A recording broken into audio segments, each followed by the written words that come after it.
అందరికీ నేను మీ శాంతిని. ఈరోజు ఇంట్లో అయితే ఈవినింగ్ స్నాక్స్గా ఇంట్లో ఉండే స్వీట్ కార్న్ తీసి స్వీట్ కార్న్తో కట్లెట్ చేశానండి.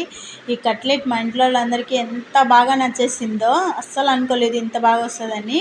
దానికోసం అయితే స్క్రీన్ పైన ఇచ్చినటువన్నీ ఒకదాని తర్వాత ఒకటి అన్నీ వేసేసుకొని ఒకసారి బాగా కలిపేసుకోవాలండి. ఇలా ఉండ మాదిరి కలిపేసుకొని మనం కట్లెట్ షేప్ ఎలా ఉంటుందో ఆ షేప్లో అన్నీ చేసి ఒక ప్లేట్లోకి పెట్టుకొని షాలో ఫ్రై చేసుకోవాలండి.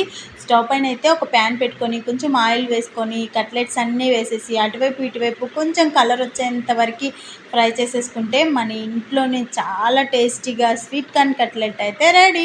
మీరు ట్రై చేయండి, చాలా ఈజీ. వీడియో నచ్చితే లైక్ చేయండి. అండి ఈజీగా అయిపోయే కార్న్ కట్లెట్ అయితే రెడీ అయిపోయింది.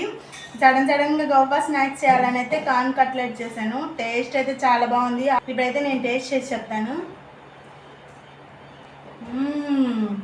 ఈ వీడియో నచ్చితే లైక్ చేయండి. బాయ్.